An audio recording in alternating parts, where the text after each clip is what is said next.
I'm gonna just press go and just start filming because I don't want to get in my way too much. I don't know what has been going on with me lately. I think I'm experiencing some like executive dysfunction. Something or another is going on because I just cannot get it together. She can't get it together. To do much of anything. I can only do things that I'm required to do at this point in my life. And I think that that means that I need to go sit on somebody's couch and talk to that lady again, because I thought I was good. Like, we were gone for a minute, but now it's back with the jump off. Stuff is swirly whirly in there again. So we are going to deeply need to figure that out. We're going to have to figure it out in like a way. Anyway, I just want to jump in and do this. And like, I'm really letting go of all pretenses. This is not going to be aesthetic. This is not going to be pretty. Sis is not putting on a foundation. She's not putting on a concealer. She's not doing the hair. I am going to talk about my love and joy for reading and the excitement that recent books that I have read brought me. And if that's not what you like to see, I'm sure there are a lot of beautiful creators out there who are doing those things. Go follow those channels. We're going to be over here with our new growth. Hello. Hey. We might be ashy at times. I have slippers on right now, and that's it. That's her. Hello. So anyway, if I put too many barriers in front of me doing something at this point in my life, I'm not going to do it. So I really just have to remove all those barriers. So no aesthetic background. That is my actual bed that I slept in last night. And it's going to be in the background of all these videos. So however that happens is how it happens. So I'm also going to set me a little timer for like maybe 30 minutes. I have this little timer that helps me because I have time blindness or whatever it is. Like, once I sit down and start doing something, like, I'll look up and hours will be gone. And I'm like, what happened? And I don't want to do that. And I also don't want to edit like a 2-hour video. So we're going to set a little timer, about 32 minutes, so I don't go past that. And then I can edit down from there to make this like a cute like 10-15 minute video, right? But we're gonna jump in. Hello, welcome. Thank God I'm organized through all of it. So I write down all the books I read, my thoughts on them in this little raggedy journal. Like, literally, it's bursting at the seams. I'm almost to the end of it. I only got a couple pages left, but I bought this from like the dollar store in my neighborhood, and I was just like, I just need somewhere to write down my thoughts on books and stuff. All right, let's jump in. So you truly have to be very careful about like what you share with strangers that you meet, because while you might be joking, you know, my life is so crazy, I wish I could, they'll be like, say word, like we could do that. I just finished reading The Kind Worth Killing by Peter Swanson. Let me tell you what it's about.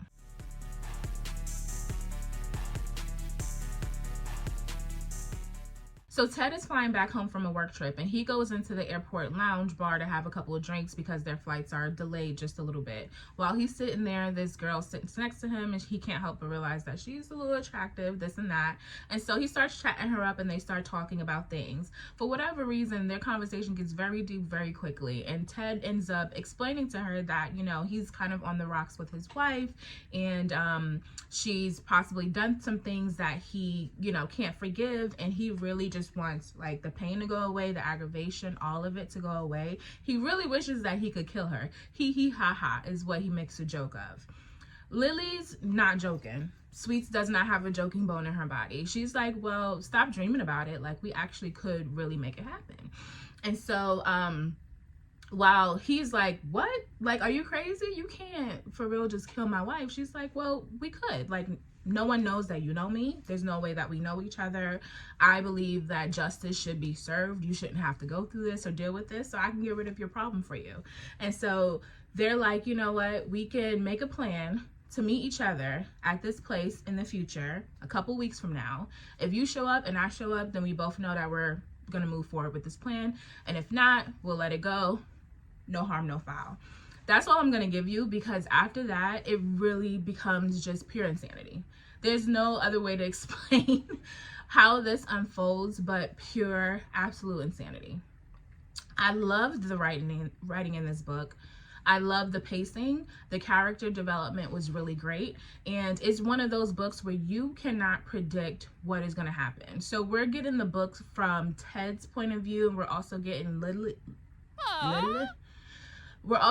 Lily's point of view. And as things go on, you start to learn more about why Lily would be willing to partake in something like this. And you get more information about Ted and kind of his motivations and his relationship with his wife. And every step of the way, I was just like, jaw dropped.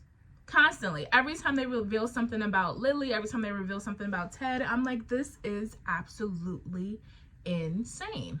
This ends up being a really edge of your seat, like cat and mouse sort of thriller, and kind of kept you on the edge of your seat with that. So for that reason, I really, really enjoyed it. I loved this book.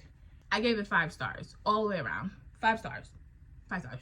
Who you're rooting for keeps changing as it unfolds. I'm like, no, there's no way that she can get him like this. And then it'll flip and it'll be like, no, he needs to figure this out and get her. And it's just this twisty web. And it's like a little bit of like Sherlock Holmes, like planting clues and then figuring out who figured out the clue, and therefore they're changing what they're about to do because they figured out the clue. It was really, really an amazing read. And the only thing that I would critique about this book is at times I felt like the characters were a little bit too smart. They were a little bit too up on what was going on, and you know, their little tricks or red herrings they were playing over here to try to trick each other, they would figure it out. And I'm like, in real life, there was no way that this person would have figured out that this, you know, was happening over here. So, like, let's be for real. But I understand for the story, it really worked. Now, I do believe that there is another book that let me see, A Kind Worth Killing, book 2. Let me look it up on my computer. I think there's another book. There's like a second part that I want to read. I haven't picked up yet, but it kind of continues the story. And I really, really want to jump into that one. A Kind Worth Killing. A Kind Worth Saving. Yes. This came out in 2023.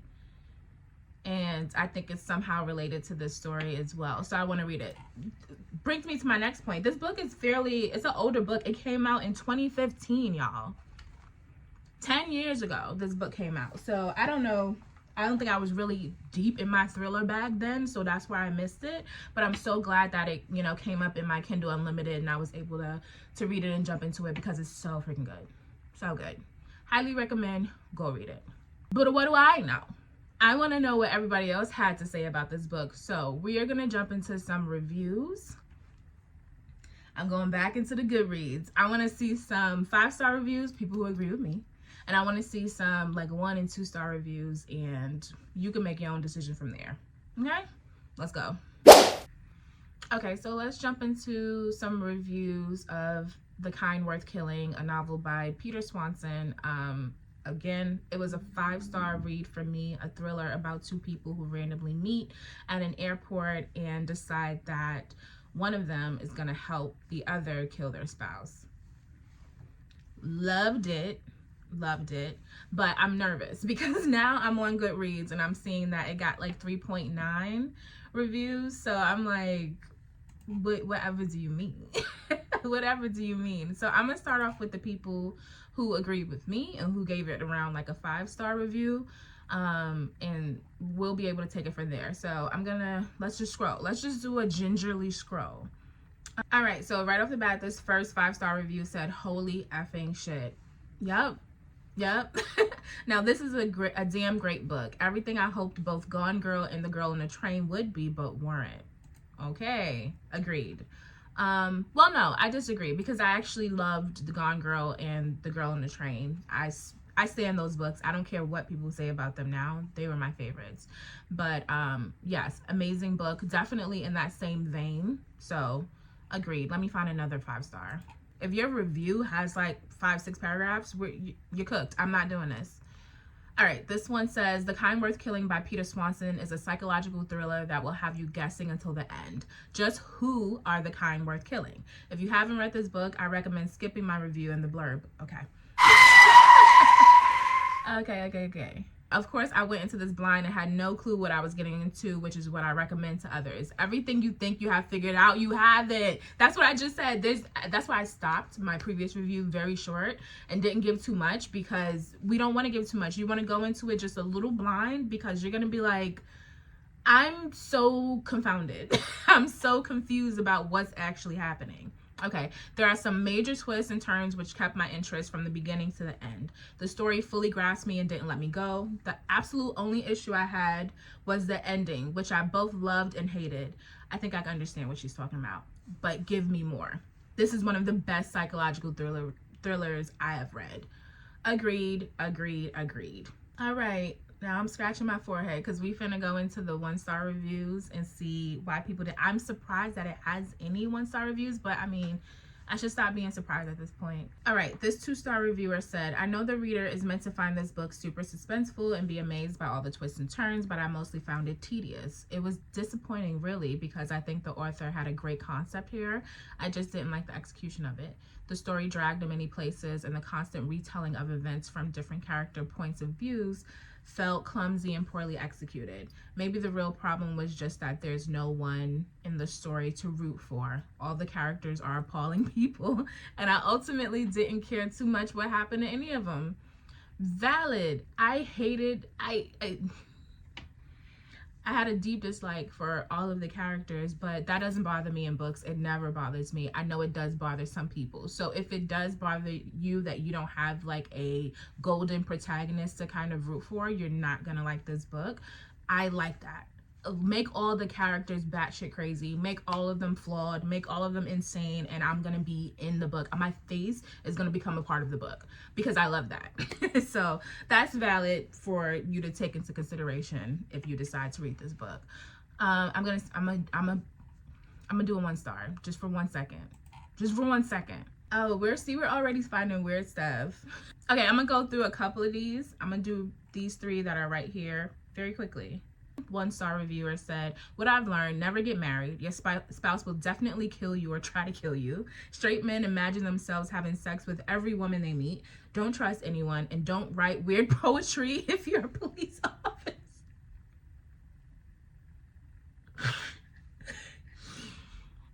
People, stop. Y'all are too funny. I mean, I think that dumbed it down a bunch. But all right, this other 1-star reviewer said, this was awful plot, awful characters, awful narrators, not a single plot twist I didn't see coming. Okay, Raven Baxter, okay, you could see everything, you saw all of that coming. I call bullshit. Let's read one more. This one person saying that they didn't like the writing. Okay, it says, you know, a sentence you read that makes you realize downloading a book was a mistake. It gave me, she's quoting the book, it gave me the opportunity to really look at her. She was beautiful, long red hair, eyes a lucid greenish blue with like tropical waters, and skin so pale it was the almost bluish white of skim milk. If a woman like that sits down next to you at your neighborhood bar and compliments your drink order, you'd think your life is about to change. Apologies. That is 3 sentences. In those 3 sentences, I saw that this book would probably consist of stock characters with maybe 0 to no growth and a relatively predictable plot. I was not wrong. Stop. There's no way. Okay, so you want me to believe that from him describing a beautiful woman and that he was attracted to her, that you knew that the book was about to be shit. Okay. I guess. Women are either nags, madonnas, or whores, and any of them under 40 is guaranteed to be slim-hipped with enormous breasts, as we all are, you know. Yes, there are plenty of twists and turns in this novel, and I might have cared if the characters were even two-dimensional. However, they were not. The plot twists were entirely predictable until the very last page, and I grant the author that the last one is a doozy, or it would have been had I cared at all. I did not, and I'm surprised that so many people do. It just didn't do it for me. So you read the entire book and gave it a 1-star? That's interesting, because I typically don't continue with books that are not Good. But I know some people hate read. They're gonna get through it. So they can get on here and be like, scathing, scathing. But all right, that's it. Have you read The Kind Worth Killing? If you did, tell me what you thought about it in the comments below. And if you haven't read it, based on my review and what I've read, do you think you'll pick it up? Be honest. Just be honest. All right, so let me see the next book that I read. Ooh, the next book that I read was Incidents Around the House by Josh Malerman. Let me read you the synopsis for that one. This is the synopsis for Incidents Around the House by Josh Malerman.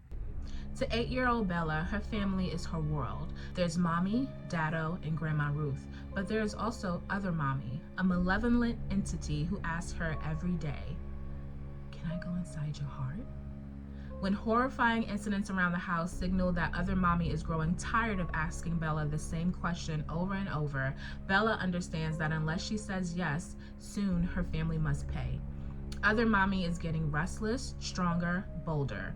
Only the bonds of family can keep Bella safe, but other incidents show cracks in her parents' marriage. The safety Bella relies on is on the brink of unraveling, but Other Mommy needs an answer. Incidents Around the House is a chilling, wholly unique tale of true horror told by the child Bella, a story about a family as haunted as their home. All right. So come back next week for my full review on Incidents Around the House. Until then, and she's on time. I'm unstoppable. I'm unstoppable for the rest of the day. That was beautiful. I will see y'all next week. Bye-bye.